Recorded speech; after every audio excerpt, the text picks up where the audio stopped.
Hi, welcome to Hip Hop You Don't Stop 2021 X Also Cool Mag. This is our panel discussion and digital sleepover hangout time. My name is Malaika Storga. I'll be moderating the panel today. I'm the co-founder of Also Cool. And yeah, I'm gonna let all the guests introduce themselves. Hello, everybody. My name is Mags, aka Passion Fruit. I am one half of Strange Fruits. I'm also the programming coordinator for Hip Hop You Don't Stop. I don't know what else to say, really. Thank you all for being here, by the way. Thank you also Cool Mag for co-hosting this second digital sleepover. Instead of the rinky-dink Twitch setup we had last year, very DIY, we have the pleasure of being streamed by Neolabs this year. So shout out to Neolabs. And shout out to my teammate Chloe, who got me this beautiful plushie. Very excited to be here. We're on Zoom with the other half of Strange Fruits, who will be introducing herself. I believe, are you on mute? I don't know what's happening. No, I'm not. Can y'all hear me? Yes. Is it happening? Yay! Yay. Hi, Naked Champagne, aka Dragon Fruit. So the other half Strange Fruit that Max was talking about. Happy to be here on my computer. All Why the are way you on your from, computer? because I'm in New York right now. I'm in Brooklyn. Yeah. So, That's but where I'm happy to hip-hop be was here. born. Yep. But I'm happy to be here. New York is wild. That's all I gotta say. I'm gonna pass it on to Isha. Hey, what's good? I'm Khadija. I'm an artist, a dancer, event organizer, curator, also a DJ. I do holistic body work. Yeah, I'm excited because Strange Fruit is actually some of the first people I met, like in the music scene. We were all kids, like it's very cute. It's proper. So yeah, I'm gonna pass it up to Vaneva. Bonsoir. I'm Fineva, your friendly neighborhood DJ. What can I say? I make beats. I've got this web radio show on Still FM called World Wide Web Transmission. And it's an honor being here. Thank you very much for having me. And thanks Neolabs for the really dope streaming setup. Up to Juice. Okay. Hi. Hello. I stare. I don't know where to stare, but that's okay. My name is Joyce. My nickname is Juice. My artist name is Juice. I'm a visual artist, a musical artist, studying to be a graphic designer, and hip hop DJ. Also, sorry. And then I also do holistic energy healing in forms of like chakra stuff. But besides the point, I am a creative. I'm a pass it to Magi. Thank you. Hey, everybody. My name is Magi Merlin. I'm a singer-songwriter. I am super stoked to be among such cool people tonight. Yes, very simple intro. Thank you so much. What fell? What fell? We're all good. It's all good. Everybody had such wonderful intros. It's almost embarrassing that I completely forgot all of the things that I do on the spot. Literally, we didn't say anything that we both do. We were like, well. Sorry. Okay, let me start over. Fine. I'm one half of Strange Fruits. I'm the programming coordinator of this festival. I'm a visual artist. I make beats. I draw.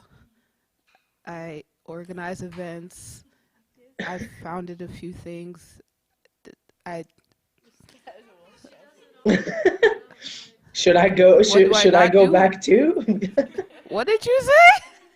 I was like, wait, should I do my intro too? That's what I said. I was like, no, how did I forget my whole CV real quick? damn, It's I'm okay. like, We've all worked way too much. It is now time for relaxing and having fun. No CVs. no CVs.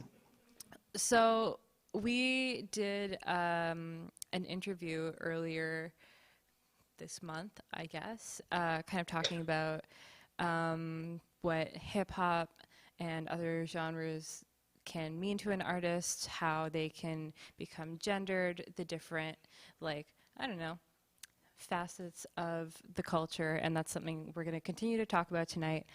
So we have a bunch of different questions, and then we might get into some trivia as well. See if we feel like talking about astrology, perhaps. But we're going to start with celebrating strange fruits, which is the reason why we're all here. And so for those of you who would like to share, what is your earliest or favorite memory of strange fruits?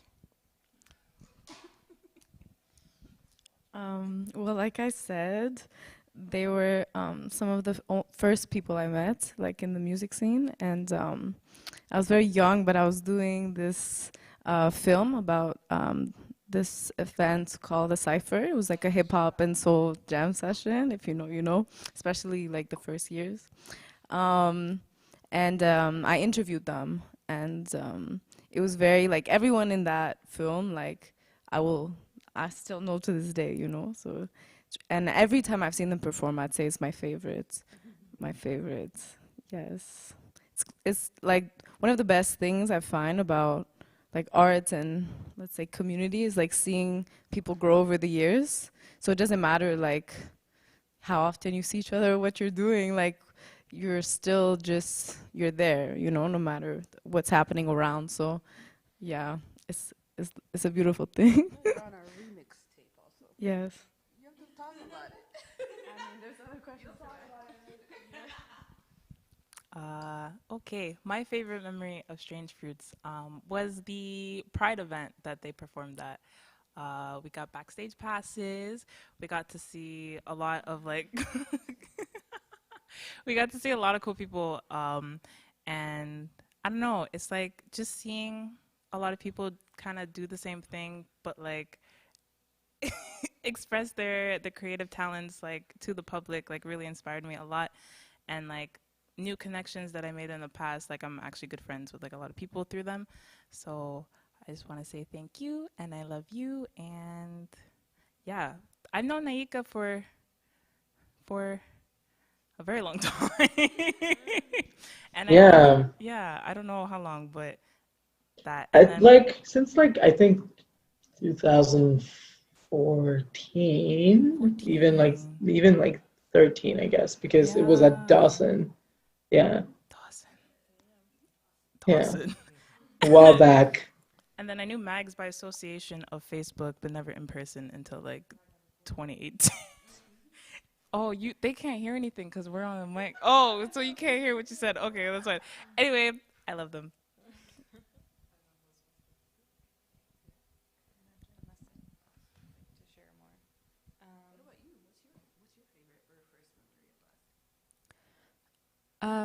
Well, my first memory, I don't know who reached out to who on the internet, but it was the Lux Magna. I think you asked also cool to cover Lux Magna, and then I mean, most of our friendship has been online. I think I've seen you in real life like twice or something, which is like insane. Yeah, literally. But we talk like every other day.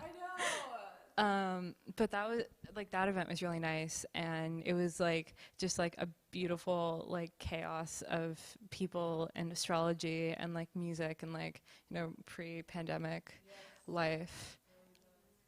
A memory has emerged.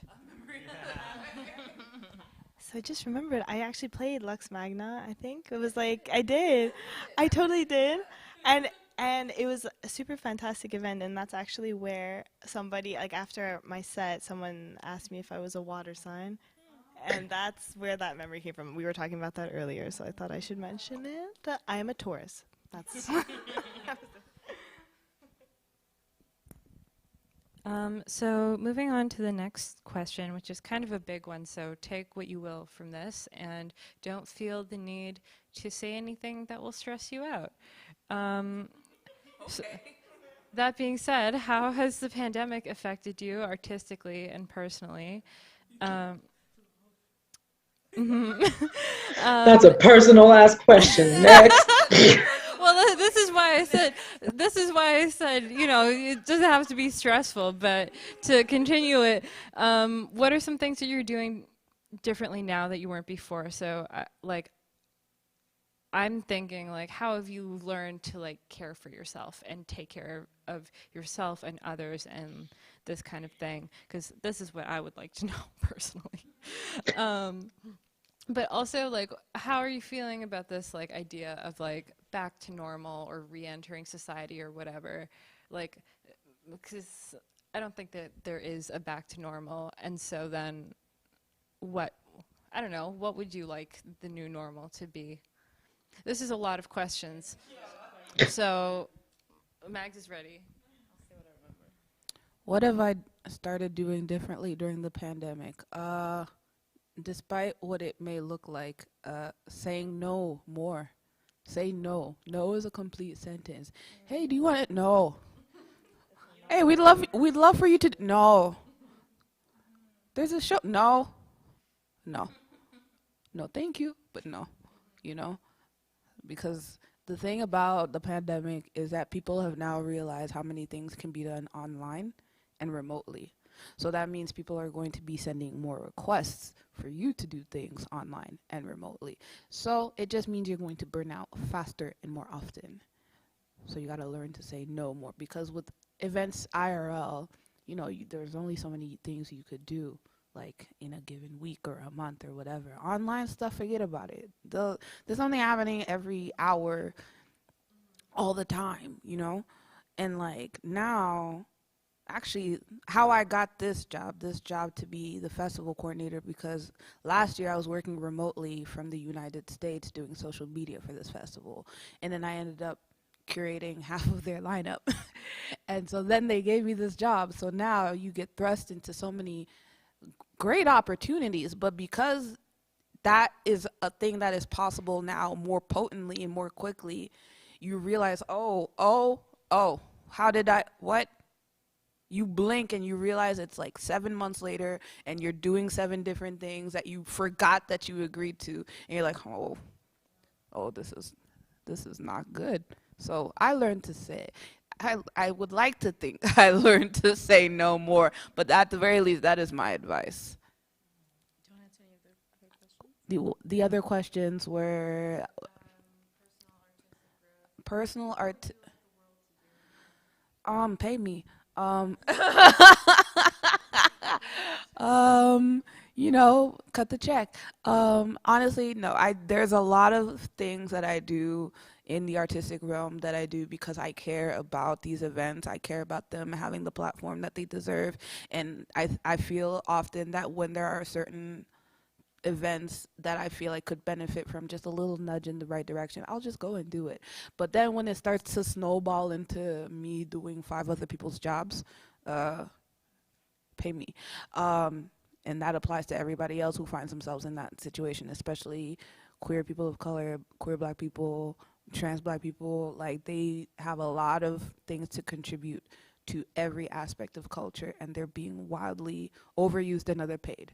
So that is basically where I'm at. But in terms of creative growth, I think I allowed myself to have more fun in creating the things that I do. There were the time where I felt a lot of stress and like, oh God, I gotta like put this out and do this and do that. And the next, like if you look at Strange Fruits, like the evolution between 2014 and now, in fact, today is the anniversary of when we put out our first album at this festival, Hip Hop You Don't Stop 2014. We released our first EP at the Centre Culturel Côte des Neiges.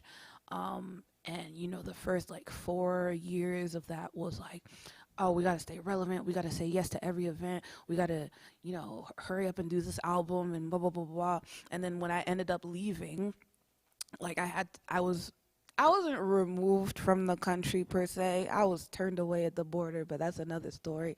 And I had to leave the other two fruits behind to, carry on whatever was left to do.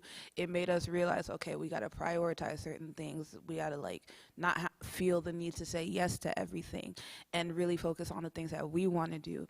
And then several years after that, especially on the tail end of this first year of the pandemic, now that I'm back in Canada, Nika and I have, tried to resolve to really get back into the creative flow of things that make us happy and not what will keep us relevant. So I think that's what I learned. Nika, I don't know if you wanted to touch on that. Yeah, I think there's a lot of things that I've learned creatively about the pandemic and just I think I had this conversation with a friend of mine not too long ago. That was just oh, what do you think of doing your second album and all of those things? Mind you, I am working on it, and most of the songs are pretty done being composed and stuff.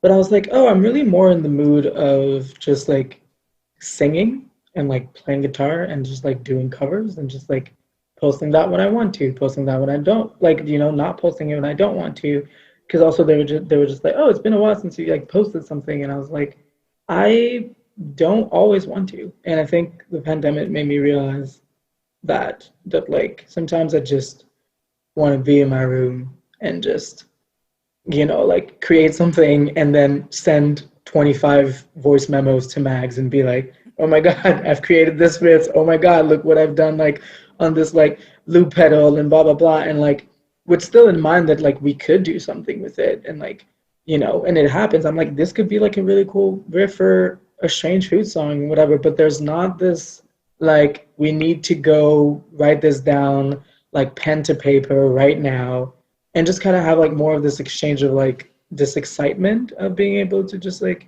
go back to yo, this is cool, this is dope, let's exchange, let's talk about it, let's just jam. And also learning how to just really enjoy doing it by myself as well. And I've also got more chances of getting more gear for myself, which I'm very privileged to do. Either was given as gifts, or was able to save up money for it, and it's just allowed me to be creative in different ways as well. So yeah, and I think I kind of agree as well with Mags of just learning to say no more often in this pandemic, because yeah, I do so many different things with just being, yeah, with being a youth intervention worker, with being in Strange Foods, with being in Black Healing Fund, with being in fruition, and just trying to find moments to just be actually this ain't gonna work, I need to sleep. you know yeah, just kind of in the same lane as what Miles was saying. Any of the other questions? What were the other questions? We said there were 25 in one.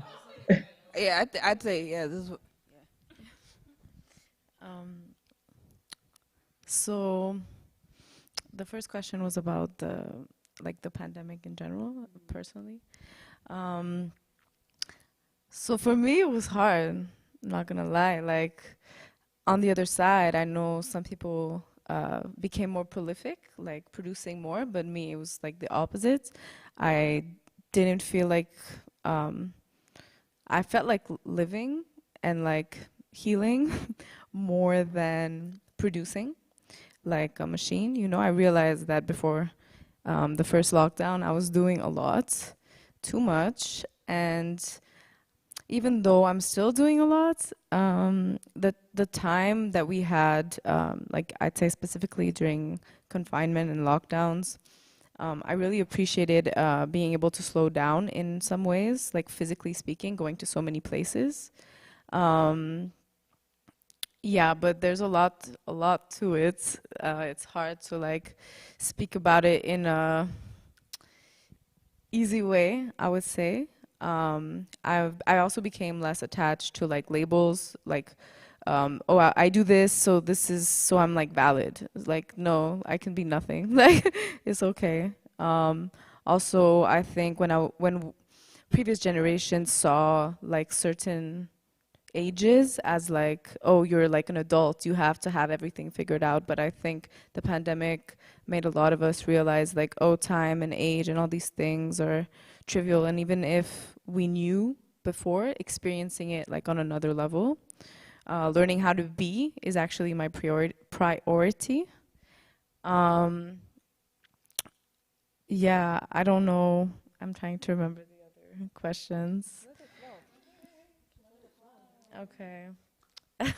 Um, yeah, also understanding like how much you give out versus how much you receive, and removing yourself at times, and that could be saying no, and that could be just having to be patient with things not being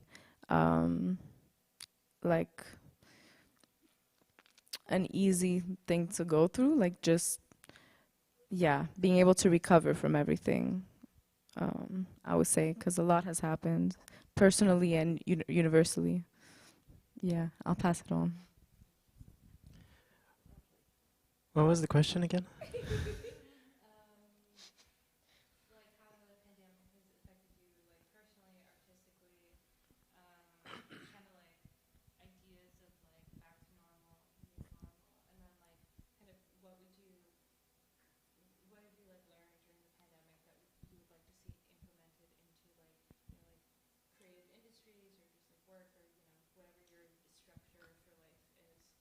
Okay.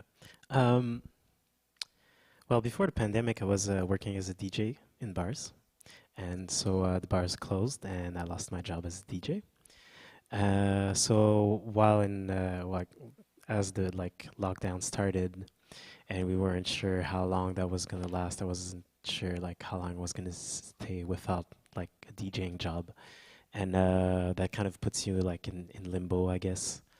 And so like months passed by, and like no perspective, like going back to bars, going back to like this normal thing. So I started before DJing on Twitch. I actually did a few events on Zoom, because that's where all the hype was, on Zoom. And actually my first Zoom DJ set was for like my uncle and auntie, and so they invited a bunch of people on Zoom, and they were like talking about their job and their kids, and they said like at some point just like start playing some music. And that's what I did. I started playing some like music, and everybody just stopped talking and just like vibing for it, and that lasted for like 3/4 of a song, and then they wanted to talk again, right? But it's kind of hard to like gauge how loud the music should be through a Zoom you're not hearing. So it was awkward, and I kind of left that Zoom call. And it was kind of like not the best first experience on Zoom, you know. So I didn't do that for a while. But then I think it was around the Halloween time. I wanted to have a Halloween party. And what I like about Zoom is that I can invite my friends from all over the world on the internet. They're like my friends in France, or like in Dubai, or like in Ottawa. And because of the pandemic, and because we started like actually gathering online, like I was already doing that with my friends when we were gaming, but now I got to like connect online with like people from really different spheres of my life, but I'll bring them together to enjoy music. That was honestly a great experience. I'm thinking about like I did that one time for Halloween, then I did that again for my birthday party, and that's when I realized like maybe I should like start mixing online more often. So I started a Twitch channel, and kind of have a love-hate relationship with streaming. Like, I like it a lot, but whenever you have to like focus on like growth of your channel, I'm like, it's not that I don't appreciate growth. I don't like asking people for money, you know? And growth comes in terms of like subscribers or like building hype over like essentially people.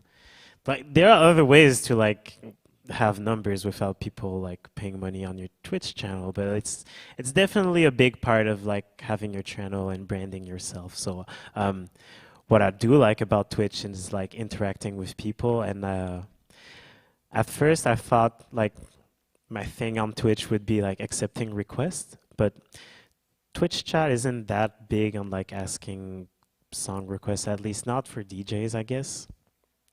And so I just started DJing every Friday on Twitch, or every day of the week that was available, and I called it a vibe o'clock. And it was that like end of the week thing, and just like party 5 à 7, and have a little bit of fun on Fridays. And one of the things I like the most about it is that my parents would come in the Twitch chat and like and talk with me and just like having a good time. And my dad is in Ottawa and my mother is in Dubai, and it was kind of funny how like my dad, like he came early in the stream and then he went to bed, but then my mother would wake up in Dubai and she came on stream, and but sometimes they would overlap and say hi to each other. Fun times.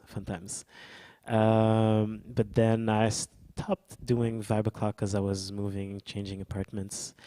And I was hoping that like with summer coming and bars reopening, I would get like IRL DJ opportunities again, but that didn't happen. And so I started looking at like where can I bring growth in my life. And I just got the news this week actually that I'm going back to school in cybersecurity, so I'm pretty stoked for that. Yeah. And rest of the question, yeah, growth. Like not thinking. And during the pandemic, I was. You kind of get reminded that like when you're an artist, you don't have to like get paid to be validated of an artist. You're an artist just because you create. And I'm not a DJ just because like I stream on Twitch. I can be a DJ, and I'm gonna stream on Twitch just because I want to. And yeah, that was that. I guess that I would say that was my pandemic experience so far.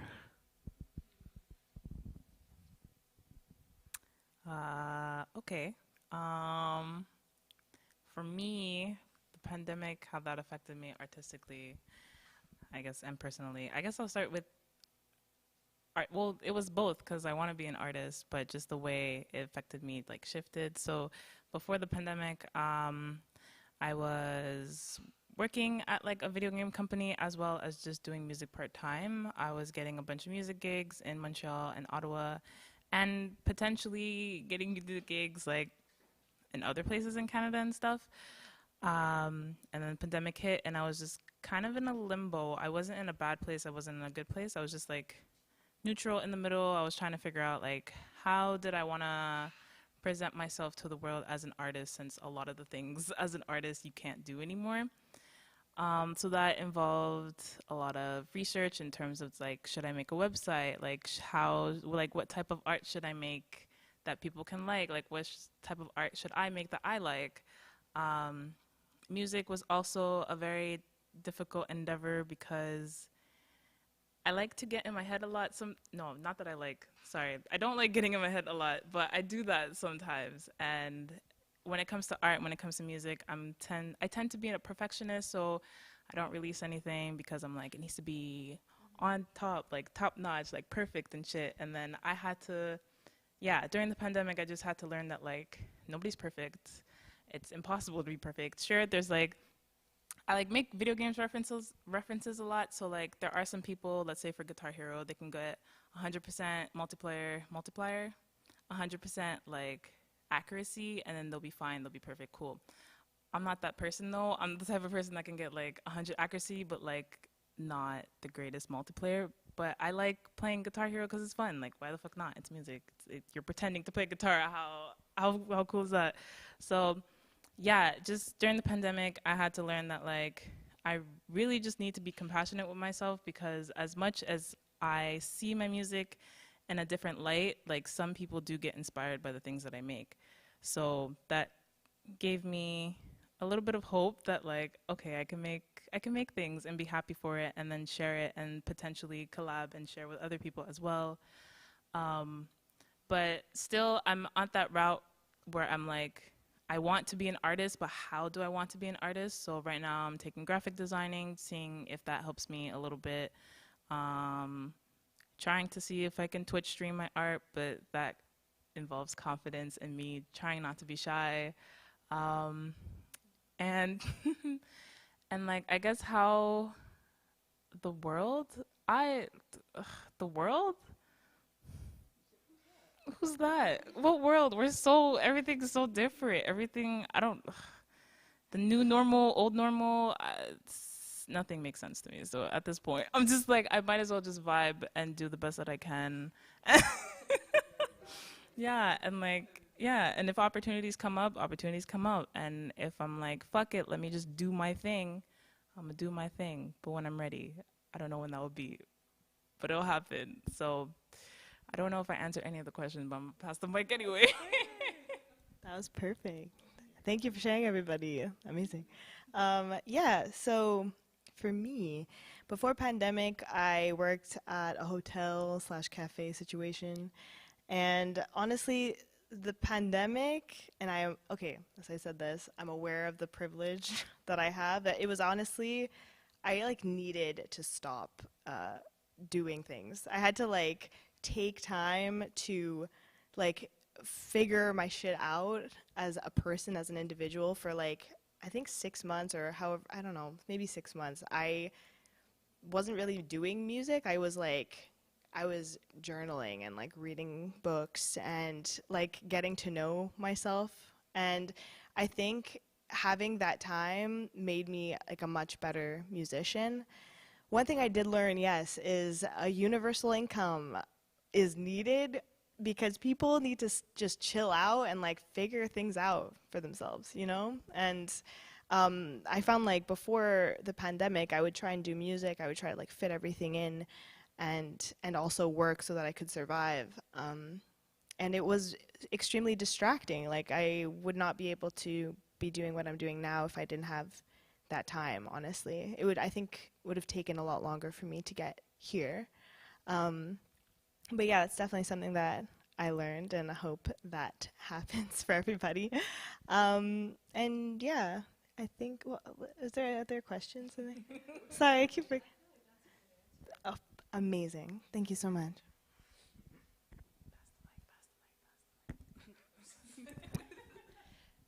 I've learned a lot of things and have had some good reminders, so thank you all for that. So to Juice and Khadijah, how did you approach remixing Green Apple? Because we need context for those who don't know. 2 years ago, on the same day today, Strange Fruits released a remix tape of Green Apple called Green Apple, the remix. Very creative, I know. And it involves 6 remixes of our very first song, Green Apple. I did one, and Khadijah did one, and Juice did one, and Backwash did one, and Shem did one, my son, my dear son, and Little Cashew did one. So you guys can find that on Bandcamp and streaming and all that stuff. And they were all so different. They were all so different, and I was so impressed with how everyone took to Green Apple, which is, you know, like a kind of upbeat neo-soul, like feel-good song, and turned it into something completely different. So yes, so I would love to hear from both of you how you approached doing that. So when I got the stems, so it was just their voice. It was like the a cappella version. And if you know like my taste in music, you know that I really love like a cappella, like also acoustic type of material. So on top of that, like what they were talking about, it was just so pure, like, and the way that their three voices like came into like unison, it was just beautiful. And what they were saying was essentially like kind of like a reminder to it sounded to me like a spell of like coming back to yourself and like trust and like love, you know.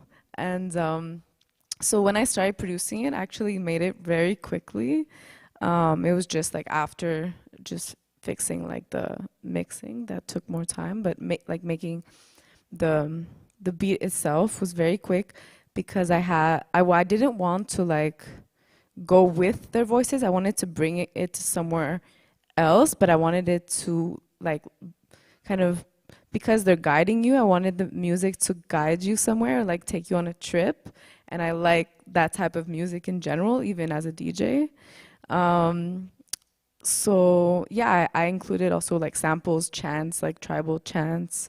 And yeah, you should check it out. But and the way it just all worked out perfectly at the end of the track, and I put like little drops of water.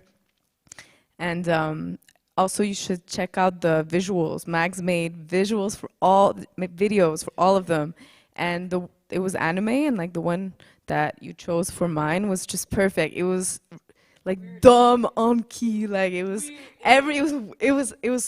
freaky. It was freaky. It was just perfect. So yeah, thank you.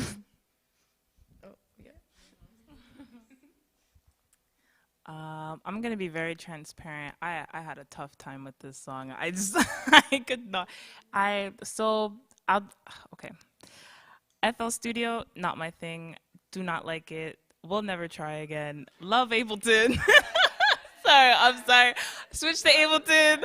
Love it a lot. Right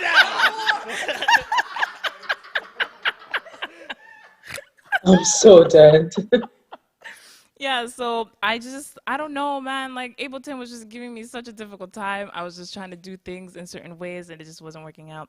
So I was just like, all right, fuck it. Let me just do things. So the way that I make music is I tend to make a lot of melodic chord progressions. I don't know if that means anything to people, but I'm just saying it anyway. So just like a lot of notes put together, and do I even remember? When I tell you, I did not like the song to the point where I just did not want to listen to it. But it gave me inspiration because I am working on the song, but in another format. But I've only shown Mags. Yeah, and then I never mixed it. I gotta mix it. I'm sorry. I'm gonna mix it, and then you want to put it out? Okay. I'm gonna mix it and put it out. But yeah, a lot of my music, I want it to sound like you're in space. I want it to sound like you're in a video game. One of the two. If both of them work, that's great. So that's mostly my influence for music. If I had more love for the song that I made, I would talk a lot about it, but I'm so sorry. I just can't. You should check it out anyway. Check out the whole. Check out the other songs though. They're great. They're awesome. Check out. Listen, I'm not. Go listen to them. All great. Anyway, yeah. It was an experience. It was a learning experience. It made me learn that even if I don't like something, I at least finished it and I at least put it out so I can get criticism in the ways that I need. I can criticize not harshly, but I can criticize myself in the ways that I need to get better. And yeah, that's it. Thanks. It's full range of emotions in this question. So for Feneva and Magi, what are some of your more unorthodox artistic practices in relation to your respective music scenes? And so we've talked a little bit about like DJ stuff or like, I don't know, like coming into the music scene or whatever. But I think the music industry needs to change structurally, and I would like to hear your thoughts about this. I like the last part of the question. I'd say, I guess, not having my music on Spotify is a statement, I guess. The music industry definitely needs to change. You see it often on Twitter, how like it absolutely makes like almost no sense for artists to have their music on Spotify because streams are severely underpaid, and like the biggest problem in the industry right now is everybody is paying for music, but the artists aren't getting paid. So cut out the middle person, and so that's why my music is only on Bandcamp and SoundCloud, and but that goes back to my previous point where I said like profit or music profit in like art doesn't like define who I am as an artist. So like I've come to a point where like in huître, an oyster, yeah, some of them are like deep in the ocean and they're like sealed, but inside of that there's like a little pearl, but it's only available if you go deep in the ocean and you're able to like open it. And I like the perspective of putting my music in that kind of setting, and and I was talking with one of my music teacher, and we have a session, and our sessions usually go like, "Yo, how do you make this sound?" And like I show him some music, and we did that with like I showed him a beat, and like he tells me like, "Bro, where'd you find that beat on YouTube?" And the thing doesn't even have like a thousand plays, but as a DJ, that's always the music you want to find, like the most like, and that's what I want to find. And when I realized that's also like how I want to present my music, that I guess that goes like in total opposite direction of how the industry wants you to present your music. Yeah. Damn. Okay. I'm actually okay.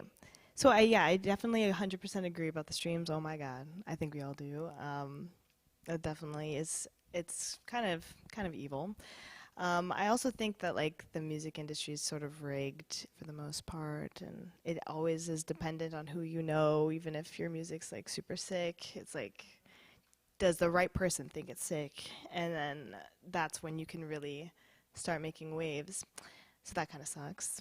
I think the internet kind of attempts to alleviate that, but I mean, industry is always trying to rig everything. So even if like with TikTok, that algorithm, it kind of presents this idea that you can potentially go viral even if you don't know anyone in the industry, but they're finding a way.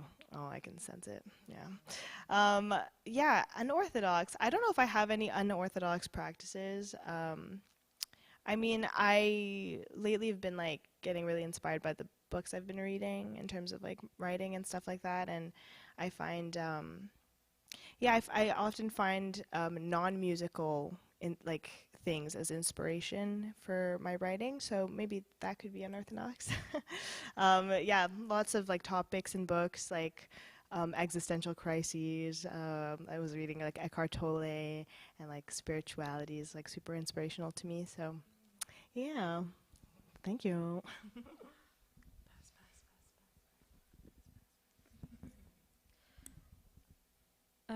Okay, so earlier in the week, we discussed in the article that we did, we discussed the relationship between R&B, soul, and hip hop. And in this interview, it was brought up that the idea of conflating these genres is mostly a product of those who are considered to be outside of the culture. And so we're wondering sort of like, how do you all feel about this? Just kind of like the conflating of genres, how do they influence each other? Who kind of decides what is what? And like maybe what do you think are some of the like sort of cultural elements that impact these perceptions? So, if any of you at home read the Also Cool Mag article that was released on Monday, you know that what I mentioned, well, that what both Nika and I mentioned is that the conflation of R&B, soul, and hip hop comes from the fact that all of these things are based in the Black diaspora. Hip hop culture specifically comes from the Black American and Latinx communities. And even within the Latinx communities, there are a lot of Black Latinx, communities that have music that are inspired or completely directly correlated to African music. So on the one hand, it makes sense that people lump hip hop, R&B, soul together because it's associated with us directly. Like, we'll play them all in the same night and no one will blink an eye. And a lot of our social cues come from there and things like that. And obviously hip hop samples a lot of soul music, R&B as well, and jazz and all these things. But then when that starts to happen within the community, it also starts to happen from without. So on the outside, you have non-Black people seeing this happen and thinking, well, all of it's the same music, and it kind of homogenizes it in a way that doesn't make sense to us. And this is something that happened with Strange Fruits a lot in the first few years that we existed. I remember there was this one show we did, I forget the name of it. It was specifically labeled a hip hop show, mind you. And the only remotely close to hip hop song we had out at the time was The Wanderer. And Nika originally wrote that almost like a spoken word piece and set it to my beat. So it's like it kind of worked as a rap. You see what I mean? And other than that, we did that one song and like two other really pop songs, So then the review of the night came out and they were said, oh, this artist did this, this artist did that. When it came to Strange Fruits, it's like they weren't trying to throw shade, but they made it very clear that us being on the bill was an interesting choice because we weren't qualified as hip hop at the time. And I think the reason why we got booked was because we came from No Bad Sound Studio, which deals mostly in hip hop, and because we were three Black kids doing music over beats. And they were like, okay, yeah, that's hip hop. And I was just like, no, we didn't put out a proper hip hop record until 2016, so like 2 years later. So in terms of the question of how do people outside of the culture feel about the conflation, it becomes like a question of defining who does the culture belong to and who is a guest. Because one of the things that people say all the time in hip hop is respect the architects, right? Respect those who came before us, those who put down the foundations of hip hop culture, especially surrounding soul and R&B, which again is predominantly Black. So I'm gonna pass the mic on to. Well, Nika, did you want to add to that, sir? Oh no, did you freeze? Oh no, no. Retrograde's not for a few more days. Oh, oh no. Well, while we figure that out, I'm gonna let somebody else take the mic. Yo, my bad. Ayo. I don't know what happened, but the internet just like, I'm literally right next to the router. Kid. Wow. Yeah. Did you say something directed to me? Yes, Nika. I asked. Literally, I couldn't I asked make if like. you had anything to add based on like the interview that we did earlier with Also Cool Mag about the conflation between hip hop, R&B, and soul. Yeah, and I think like jumping and from what Max was saying, then at the end of it, it comes back to just thinking that like Black people and Blackness is a monolith, and it's not, and we're not. And also, I think that also perpetuates the fact that like when Black people do venture out of those three jars, that is just like, oh yeah, it's all the same. Then it's just like, what is going on? Like, what are you doing in that jar? Like, how are you doing like rock? How are you doing metal? How are you doing punk? How are you doing country? and I have like literally like saying country, I have like Lil Nas X in my mind, and it's like literally those are also heavily Black. We invented those. Literally invented those, and I think it's like harmful in that way when it comes that is that kind of like homogeneity that is being done when it's like outside of the Black diaspora and like within, like when I was talking with in the article, yes, it does make sense because all three genres are done and created by Black people. And I think another thing that I was saying is that also hip hop is very expensive in a way that it's, you know, it samples a lot of like soul music, jazz music, blues music, R&B music, and also African beats. And there's something very like essential, something very like recognizing the past, doing something within the present, and literally talking about what could be. And I think it's very important to like recognize that, but also not just being like, oh, well, it's like one and all the same. And like Max was saying, that happened a lot with Strange Fruits. And it took us a like long time, like we were not comfortable with that. And we were like having a hard time just being like, we were like literally all the time, like, I guess we rap? I guess we're rappers? I guess we're, and it was, and like we, for also just like taking another thing to put into that, we were very young. We were like very, very young. And when you're very young and you're like growing as a person and you're also growing as an artist, to just be like put in those boxes without your consent is really, it's a lot. And it's a lot. It puts a lot of pressure on defining like who you're trying to be, who you're not trying to be, who you're trying to figure out about yourself. And so, yeah, I think there's aspects of it that like obviously like make a lot of sense, but when it is like done with the lens of just like white folks, it's just like, again, you're just trying to like make Blackness and Black people a monolith for your own like gain, for your own consumption, for your own idea of like what is like good and okay and recognizable Blackness. If that makes sense. Yeah.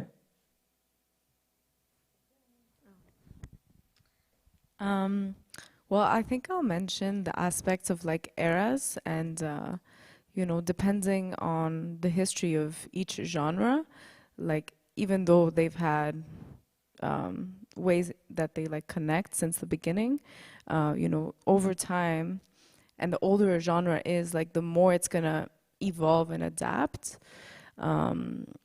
So I think like when genre started, they would be like, okay, this is what this is, and nothing else that sounds any bit different can't be that.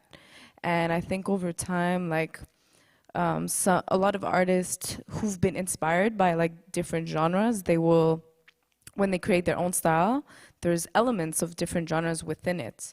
And I think to people who maybe don't have that same like musical history, like knowledge, they get confused really fast and they don't understand because they can't put you like in a box as an artist if you don't choose a genre.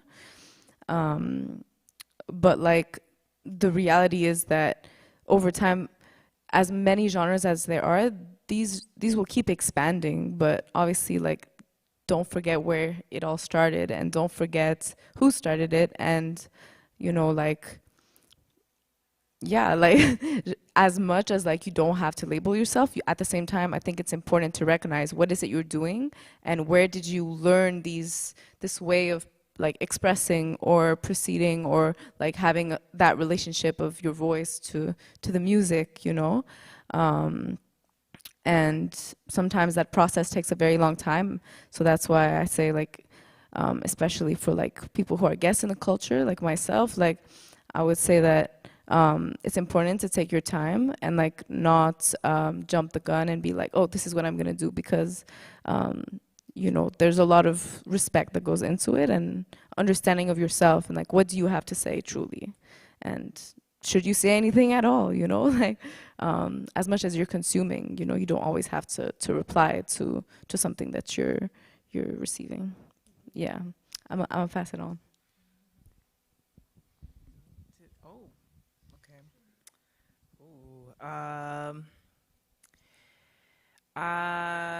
yeah. Sorry, I'm always speechless when it's my turn because I'm like trying to think of something to say. But I have to agree. Yeah, I basically have to agree with everyone. Like, being lumped into a category is not really the best in terms of like learning new music and learning new genres.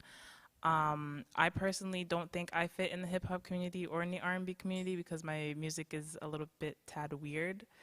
So I like to call it Afrofuturism, and even then, like Afrofuturism has a history behind that, where like it's like paying homage to like the people who created that type of like genre, I guess you could say, is very cool, very interesting, and could help you develop your style a little bit more. I have a book in my bag. I wanted to put it here, but we're in the middle of a panel. I'm not just gonna randomly get up. But the book is called Afrofuturism, and it talks about how like sci-fi and how sci-fi has like not really included Black people into like their topic. So there's like a researcher who started doing her own research on sci-fi and how like the Black community like integrates themselves in. And there's like a chapter on music, and there's like, and then in the chapter it talks about how this person literally believes that he is from Saturn or Jupiter, like mentally believes that he is from another planet and creates his music through that perspective.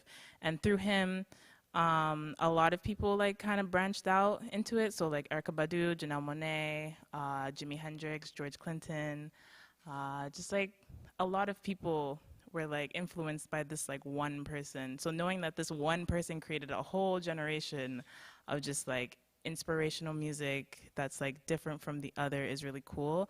But just like having people be inspired by this but not knowing who that creator, I guess, is, it's kind of, I don't know, it's like you're forgetting the past, but the past is kind of important to remember if you want to like keep evolving, if that makes sense. Not sure what else to say. I'm gonna pass it to. Okay. Yeah, that all made a lot of sense. I think everything that Nike said also was really beautifully said.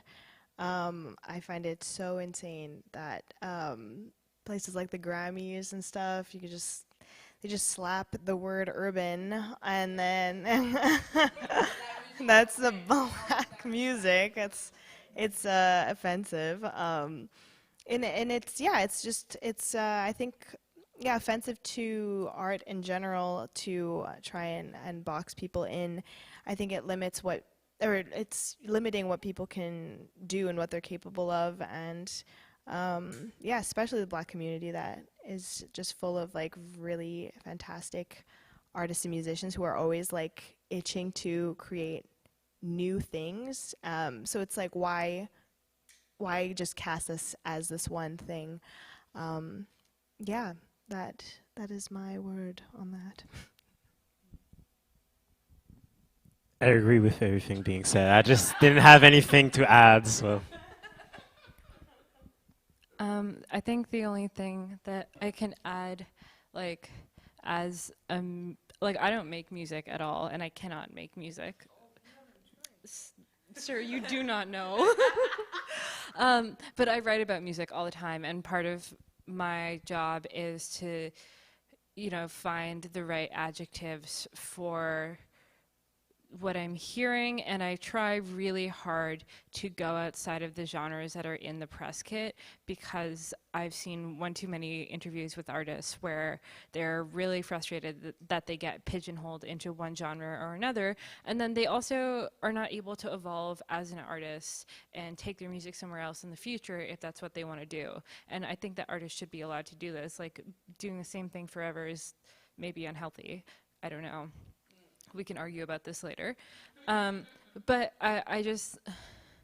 it seems like, to me, genre as a concept is kind of like non-existent anymore, and I see writing that describes music in so many more interesting ways. Like, I try and write my intros to things as like, imagine yourself in this really specific environment or situation, and like, this is how you're feeling, and that's what the music sounds like, because that's what it is to me, and I know that that's what it is to other people. And to say, oh, this is a hip-hop artist from Montreal, it's kind of like, it strips away so much. Like, it's I know this already, that's why I'm looking at this interview, so give me something more.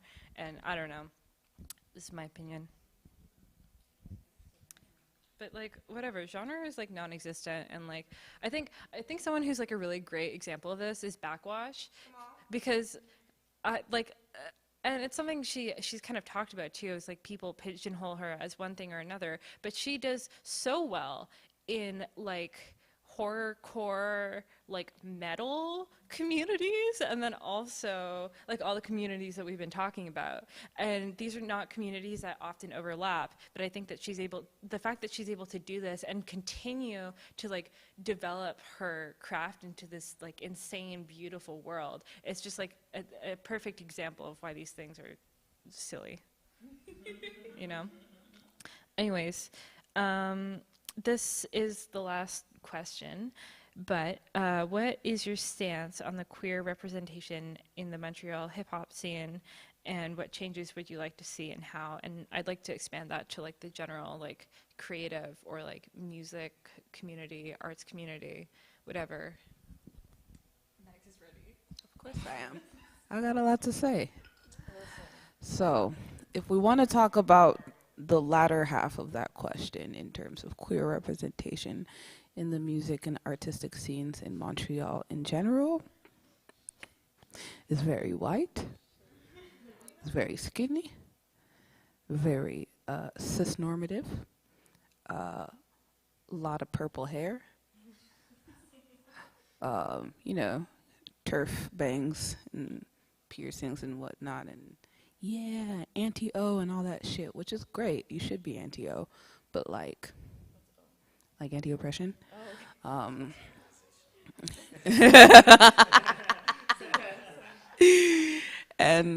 in the hip-hop community, it's much, much worse because, first of all, if y'all didn't know already, hip-hop as a culture, despite being, you know, fight the system, blah, blah, blah, still upholds a lot of very archaic, oppressive, you know, beliefs in terms of the LGBTQ community. A lot of homophobic lyrics, a lot of homophobic artists, and not enough queer and trans artists feel safe to express themselves in that culture, much less in Montreal, I think.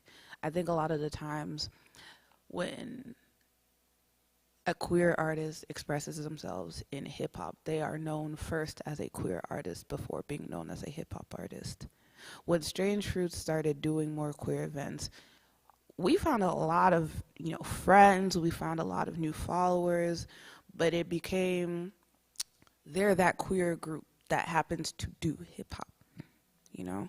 We didn't just get to be hip-hop, or as we like to call ourselves, alternative chill soul. We were a rarity. First of all, 3 femmes, 3 black femmes, 3 black femmes in a group, 3 black femmes in a group, self-managed doing hip-hop, writing all their own shit, producing all their own shit, and c'était du jamais vu at the time, okay, in Montreal. So now when it comes to like queer representation in Montreal, you don't really have that outside of the Anglo sphere.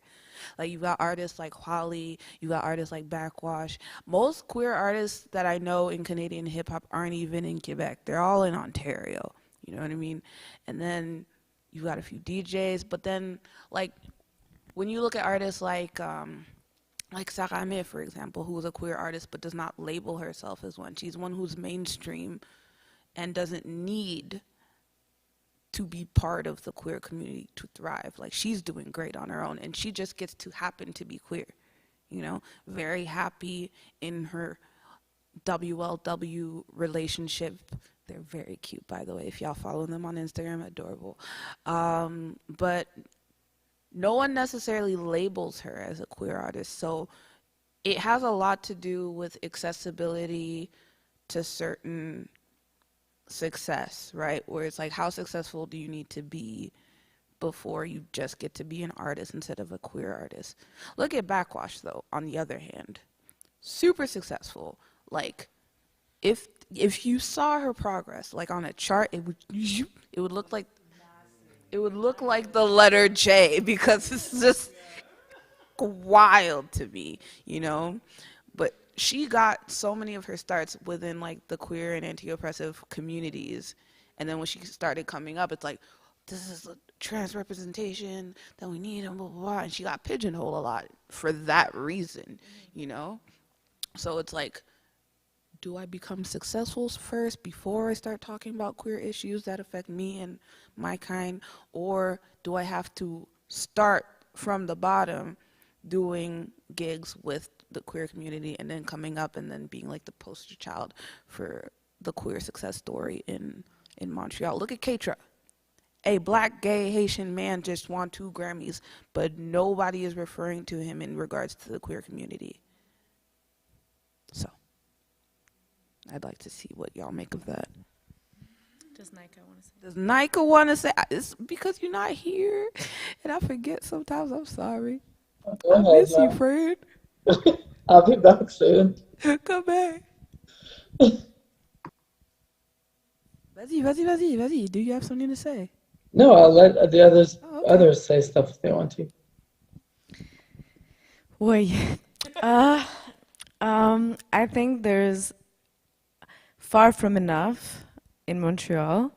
I think already being like direct descendants of, let's say, not everyone, but I'm saying a lot of us, are immigrants or children of immigrants that come from countries that like same-sex marriage is still illegal or punishable by death or otherwise.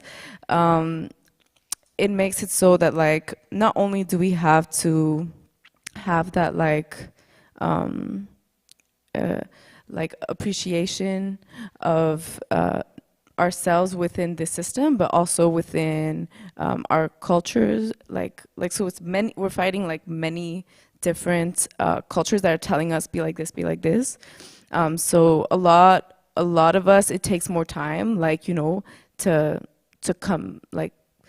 To be able to assert who you are in a way that is like complete within the society. So if you look at that within music, you'll see why, maybe partly why at least, there might be less artists who are not only getting recognition, but also who are able to produce music, because oftentimes also sometimes people are kicked out of their homes for being queer and or trans, like at a young age, and then they have to focus on survival, so the arts will come second, for example. Also, I'll say, Montreal specifically, hip-hop as a whole, we know is very like male and cis dominated, but in Montreal, it's the same thing. And so on top of like oftentimes finding, when we talk about, let's say, hip-hop and all the subgenres within hip-hop, being the only like woman or showing like presenting person in a room full of men is already like difficult. Even, it doesn't matter how much confidence you have in yourself, or what it may be, it's hard. It's just hard. So that being one thing, and then on top of that, like having like other identities, like you have to exit that whole scene, and then you have to find your people. But like, who are your people? We're all struggling and like figuring our shit out, right? So that's why I really hold, I would say, like the queer artists that I work with or that I have like kinship with, I hold it extremely dearly, because to be honest, during the pandemic, those are the people that held me down, and vice versa. I think like we're not like, we actually see each other, you know, fully, not just based on our perception. So yeah, I'm gonna stop talking now and pass it on. I can't talk so much about queer representation, but I can talk about my queer experience maybe in the music scene.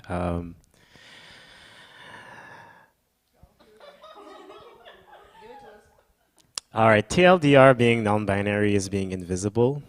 Yeah, and that sums up a lot of the experience. So there was that one time where we had loop session woman.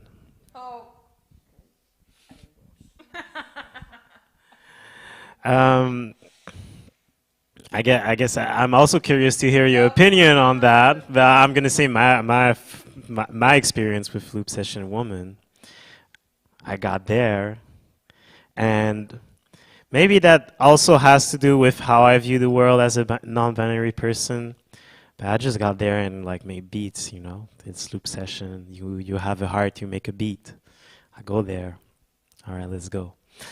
And then at the end of the night, I've got someone telling me, shouldn't you like have not played beat and like let the spot for someone who's less experienced than you in making beats because you already take part of like loop session all the time. You're already like at all the loop sessions. Why did you feel the need to like participate in that loop session woman? And I had to remind that person that like I'm non-binary and I finally had like a spot and like a place where I was accepted explicitly as a non-binary person, because as a non-binary person you just get like accepted everywhere, and that's not like, and anyway, that was part of my experience. I could also talk a bit more about like some women's experience at the loop session, but I'm not sure if I can do so without firing some shots. So Nobody ever said shit. all right. I think it's time for like some constructive and critical feedback about the last loop session event that happened. So I don't know about you, how you girls feel about going to the loop sessions, but I'm talking about just the general loop session as and you haven't. I haven't gone, and I felt like I should have, but I didn't feel like there was. I didn't. I guess I just didn't feel like I would be fully comfortable, and I'm at a point in my life where like I need to be fully comfortable. I mean, I'll try it, but. Okay, because there are a few women who shows up at loop sessions like regularly, and the last IRL event we had something really awkward happened on stage, and to me it's it cannot go like when there's someone like I don't want to like say names or anything, but like if there's only one woman on stage and she can't name the other woman who actually shows up regularly to the loop session, I'm very confused and perplexed why she's the one being on stage. But I organized Loop Sessions Ottawa, not Loop Session Montreal. And maybe I should have talked with these guys about this in private, but whatever. I had to be said. And like, I don't think they're the only one who needed to hear my take on like. Yeah, like it overlaps to like a lot of things, like Max said, and I think I've said enough. Okay, my experience as a queer person in this community, very white, very like, what was it? I just like, I'm looking at like the hip hop stuff events that's been happening this week, and every event, Max can attest, I've literally said, where are the niggas? Like, there's none, there's zero. Like, I'm just like, where are my people? Like, I just want to see a lick of melanin at least at one of these events. But there's some, there's some, but most of the time there isn't. And sometimes going to these, like, I'm the type of person, I like being a hermit the majority of the time. But if I want to socialize, I'll go to an event specifically either to check out the space or check out the music, or I guess to socialize, but I'm not great at socializing anyway, besides that. And no matter like where I went, it was either a lot of white people or it was black people, but it was like black cis het men, and I just felt extremely out of place. I didn't know if I was welcome there. It was like a lot of like lack of welcome from my experience at least. So a lot of the times I would just look for smaller groups because I feel like smaller groups are more intimate. Smaller groups, like you can connect to people a lot more. And it was just like, yeah, I would go to these events, didn't like it, couldn't vibe out, but I would meet like one or two people that like vibed with me and were able to share the same type of things that I liked or the same type of music that I would make. And yeah, it's just like a lot of trial and error in terms of finding people, a lot of trial and error in terms of feeling comfortable, and a lot of trial and error trying to find other queer members that are also in the hip hop community. Like, there's y'all. There's Backwash, there's... Notice how the same names keep coming up because it's literally so hard to find these people. It's so hard to find these people. And like, I wish there was like a, I don't know, like a internet hub or some shit where like we could just really... There are like a whole bunch of drives listing, oh, queer, non-binary artists, and then what happens? Right, that's true. Yeah, so I just like... As much as like representation is a thing, I just feel like just put these people on the platform because they deserve just as much recognition and just as much space and just as much like view as any other person. And it's just like, it shouldn't be a struggle, it shouldn't be a fight just to be heard or just to have your music be played. I don't know, like it's tough, but you find your people. It sucks because it takes a long time, but you'll eventually find your people. But yeah, that's my my experience. Yeah, I'm honestly I've been like quite isolated, I think. I've like worked with the same producer for the past like 3 years, and now I'm finally like kind of like coming out and I'm meeting you guys, and like I think I don't have much to say as like a queer person in this space because I feel like I haven't been anywhere. Like I feel like I've just been in my house like making music. But I definitely understand what you guys are saying, and like I, as a person who's like been on the outside just kind of watching, I haven't seen, like I read that question and I was like, who? Like like you're right. Like there is like 3 people and like I don't know. It's just really crazy. Like where is everybody? You know what I mean? I don't know. Yeah, that's what I have to say. Anyways, thanks for having me.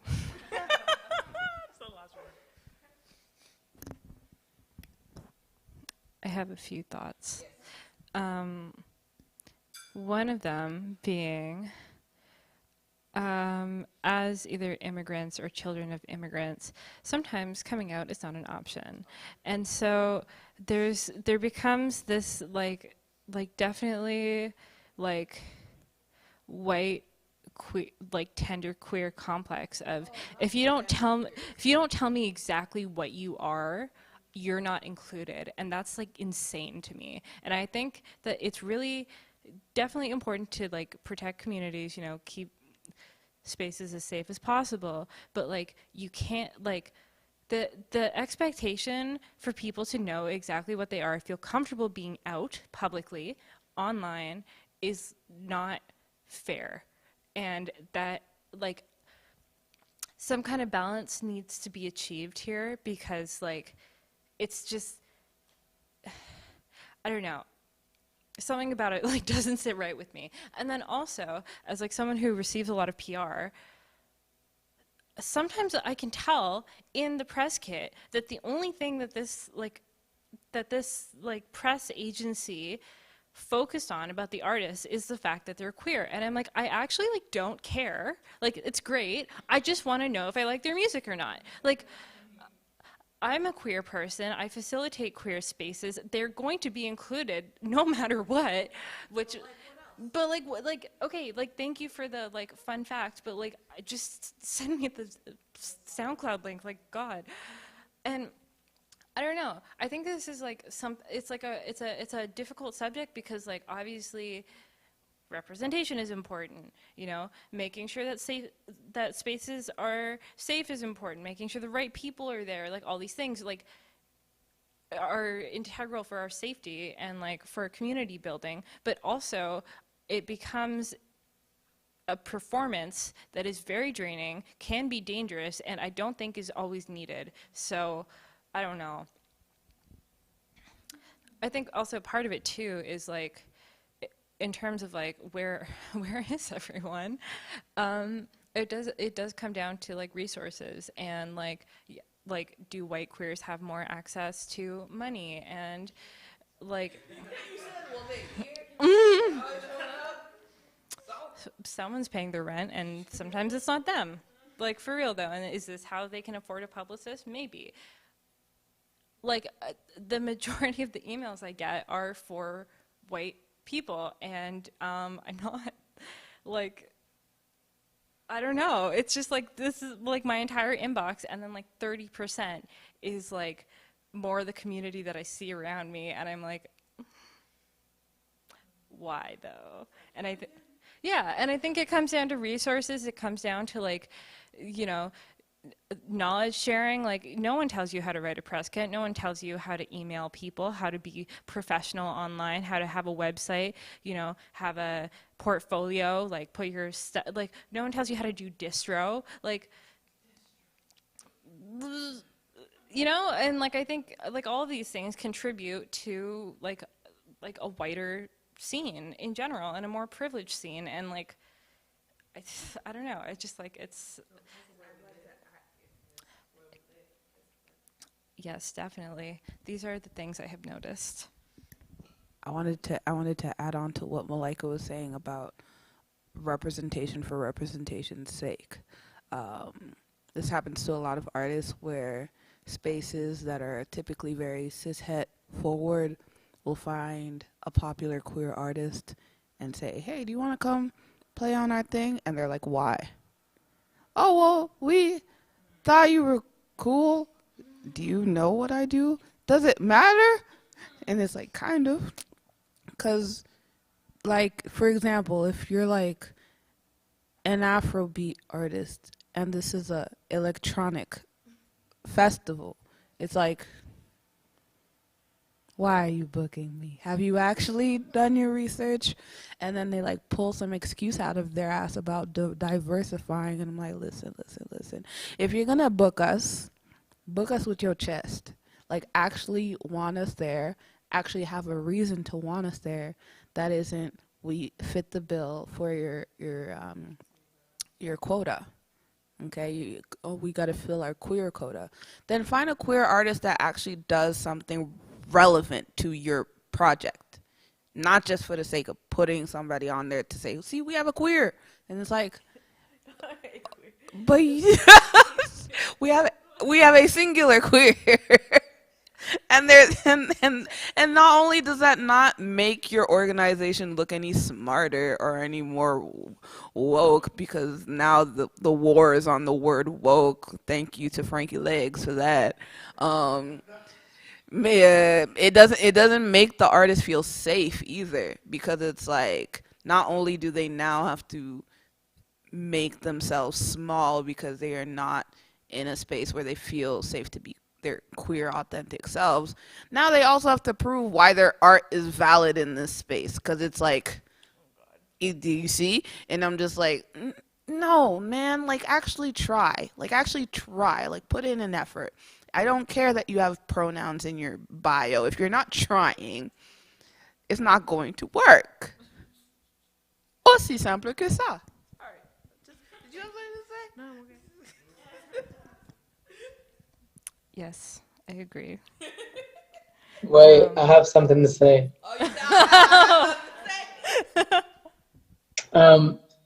Yeah, and I think also just the idea of then like, okay, but then regularly in your venue, in the festivals that you do, in the radio shows that you do, like, are there queer and trans people? Because if you're just like doing this for like one-off stuff or just like for Pride Month or whatever, and like, what is actually like, who is in charge of, who has access to decision making and to creating content and stuff like that? Most likely no one that is queer and slash or trans. And that is a huge problem. That is just tokenization.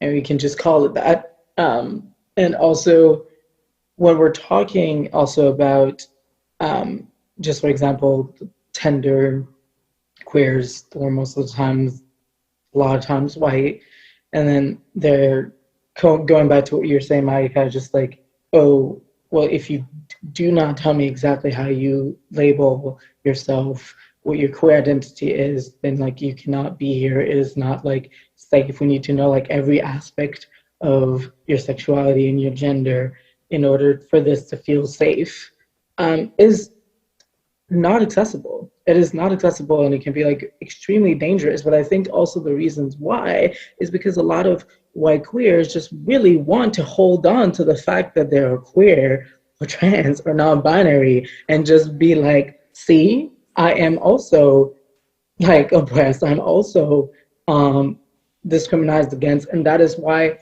the queerness and the transness and the non-binariness is so like there. It's like, you know, there in everything that they do, in every way that they present themselves. And I'm not saying like that's not not okay, and like don't like, you know, don't be out here like being proud of like who you are. But I think that is also something that we really need to think about. We really do need to think about, and that is in terms of accessibility and in terms of like safety. And if a white person can just go on and just like back everything that they do with just like the queerness and the transness in front of everything, there is also a lot of them in like tender queers that are just kind of just like, because they think that absolve them of their whiteness, and they're just like, ben moi aussi je suis oppressé, puis toutes ces affaires-là. It's not the same thing. And I also, as like intervention worker, if like a white youth who is queer is like coming to me and like talking to me about like internalized homophobia, it is different from if there is an indigenous queer person that is talking to me about that internalized homophobia, because the internalized homophobia is different. It's coming from different place. It's coming from literal genocide and colonization. It's not the same thing. So you cannot accept like a person of color, a Black person, indigenous person, to have the same access to coming out as you do. And it is really a huge thing to put yourself out there. And we, you know, that is why also coming back to kind of like what Mags was like saying, that is just kind of like, yeah, okay, you know, why are we just like labeled as like weird people who like happen to be doing this or that? And it's, we need to think about that. We need to think about the accessibility about that and the safety around that as well. And another thing that I wanted to point out, we were all talking about just kind of like, you know, there's all three people that we can name, like the same names that keep like coming up a lot. And one of the reasons why I found specifically in Quebec, c'est parce que premièrement, all of these people are just most likely not born here and like come from here. And or also just because they leave, because Quebec is trash. They leave. They literally leave because Quebec is so trash. It's so trash. And then you have le visage de hip-hop au Québec qui littéralement genre loud, this white man that looks like every like genre hacky sack player que tu vas voir au Mont-Royal.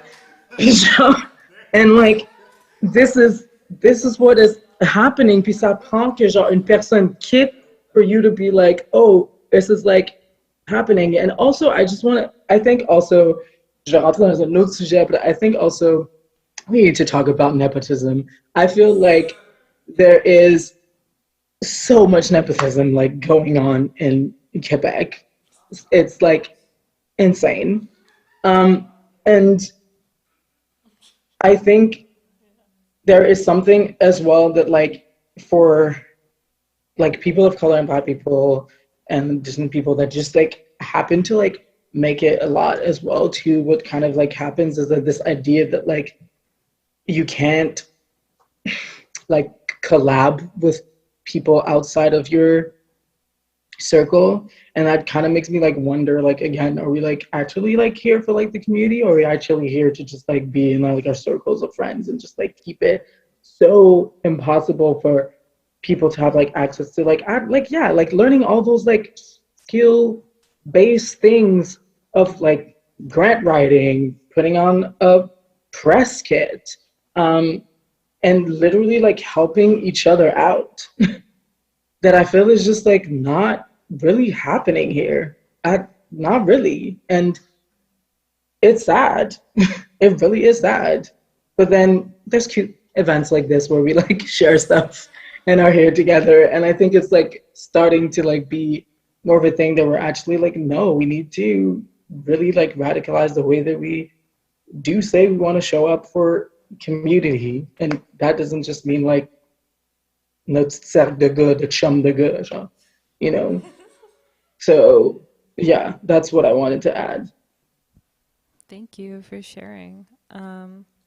Yeah, I think also, like maybe as a final note, unless anyone else has a thought that they would like to share, I think obviously the pandemic's not over, but coming out of this last era of pandemic, something I've been thinking about a lot is, you know, all the kids who were, say, 16, 17 are now able to go out. They're starting to go out. They're looking for these communities, and they can't find them because they haven't been around, because venues don't exist. Everyone's at home, fucking afraid to maybe die. Like, you know, it's like kind of fucked up. And so there's like this whole kind of new wave of people and people who've just moved to the city too, who don't know where to go and don't know how to find other people like them. And I think this is like, not to go off too much, I think this is one of the reasons why like parties and stuff have been getting shut down so much, because there's less of collective like community communication about how to run these things and how to deal with police and how to like, you know, show up for your community in a real way, just literally because people have not been able to be there in real life and like talk about these things and experience them and watch people older than them run spaces and be like, oh, that's how I should do it. And I don't know, I think like conversations like these are really good places to start, but I've just been thinking a lot about like, how does this transfer to real life? How does this transfer outside of our circles? You know, like as much as I love to do things online, if it doesn't impact the people I see around me and the people in the neighborhood, what does it matter? Like, I'm not here for the online social clout. That shit gives me anxiety. Like, do not perceive me. But I know that this is like a conduit to creating like a better overall community and environment. And I don't know, I think with all these things that we've talked about, like it's important to be like, okay, but like what do we do? Like how does this happen in real life? And how does it go beyond us? And I don't know. That's all I have to say. We can talk about astrology now. Well, thank you all. Thank you to the panels. Thank you to our moderator, Neolabs. We are reaching the end of this first half of the program. We're going to conclude the speaking portion of the digital sleepover with a little fun guessing game. Of what do you mean? So for those who don't know, hip hop is considered to have been born on August 11th when DJ Kool Herc hosted a DJ party in New York City. Or was it Brooklyn? Anyway, it was in New York, and somebody actually made a joke. Shout out to Schminks. He pointed out that, oh, of course hip hop is a Leo, and I was like, wait a minute. I proceeded to immediately Google the birth chart of hip hop culture, and I was like, there's no way somebody went on Al Gore's internet to make a hip hop birth chart, but they did, and there is one. And so I'm going to now have our esteemed guests and moderator guess a few of the placements for for our dear culture that we call hip hop. So as you know, it is a Leo. Now I'm going to read you a few prompts that are going to then incite you to guess what that placement might be. Okay, are we all ready? Well, it's too late. We've already begun. Let's see. Thank you all for tuning in, by the way, all of you at home. So you said, okay. Shout out the Twitch chat. There is a Twitch chat. Is anyone talking? Yes. Because we don't have the Twitch on the screen, it's over there. So the first prompt, okay. You said, do you want to pull it up, the chat? Yeah, pull it up. I mean, low key, we kind of want to see. But while you do that, if that is possible and it won't disrupt the stream, I will read the first prompt. With the blend of the sun in Leo and the moon in blank, hip-hop's life force is fueled by creative self-expression, ego acknowledgement, and validation of its identity. Okay? It desires to be noticed as a shining and authoritative force in the world. This is reflected in a personality form which has reigning need for status and recognition. One sign? Yes, for the moon sign. It's nourished by its influence over the masses, its ambition, and the ability to make things happen. What is hip-hop's moon? Capricorn. Leo. Malika says Leo. You have to come here and look at it. I'm not gonna say. I say Capricorn. You said Capricorn? Okay. Yeah. I think it's Leo too. Leo. I'm gonna guess Aquarius. Pisces. Scorpio. You can't change. The correct answer is Capricorn. You know, I got it right. ambition things, making things happen, you know. What do I win? Next prompt. Wait, what do I win? This is your event. You don't get to win anything. You're hosting and you're not even here. But I got it though. I have your check. When you come back, I'll give it to you. I have the right answer. Stop crying, okay? That's that Pisces going on. You know it's a moon in Pisces today? I know, and my moon's in Pisces. See, that's so. You see. All right, the next prompt.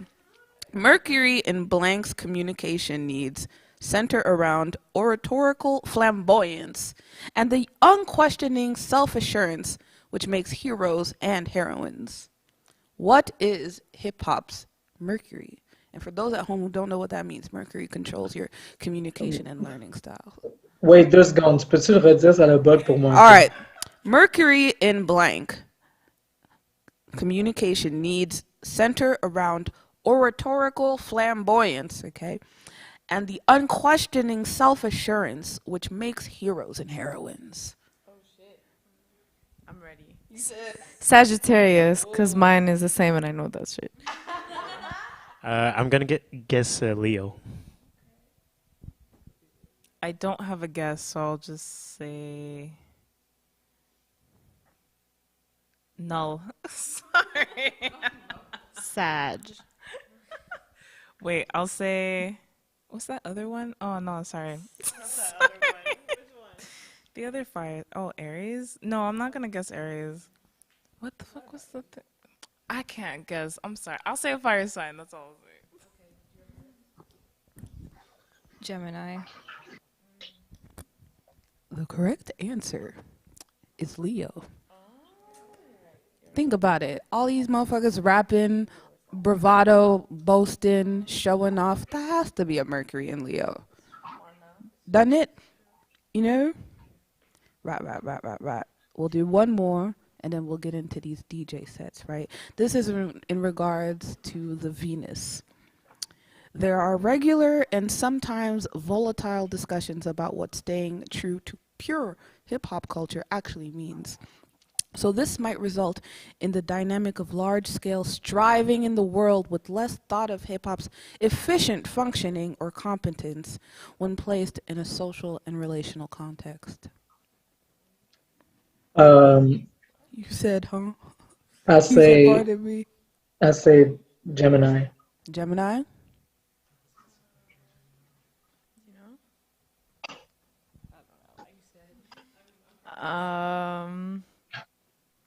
Come back to me. I think it's an air sign. I also want to guess Gemini. Aqua. I don't know. Aries? I don't know. The correct answer is Virgo. Venus in Virgo's tight square to the Sagittarius midheaven is indicative of developmental tension between the purity of culture, which hip-hop seeks to preserve, and the universal face it wishes to present to the world as its crowning achievement. This all just to say me and hip-hop share a Venus. We're both Venus and Virgos. So shout outs to me. I'm kidding. Fun fact also, hip-hop is apparently a Pisces rising. That's cute and fruit. That's hashtag stay cute, stay fruit at home, y'all. You look it up. Google me, baby. But yes, this has been the Digital Sleepover panel. Thank you all so much for tuning in. Thank you to Malika from Also Cool. Thank you to Khadija, Faniva, Juice, Magi Merlin, and all of you at home. This is part of the Hip Hop You Don't Stop 2021 programming. We will take a short break while our esteemed DJs get ready to spin some tunes. Don't go, you already here. That exactly. So let's get ready. All of you at home, let's get ready to turn it up. Am I hungry? Absolutely. I've had a very long day. Yeah, let's order pizza and we'll...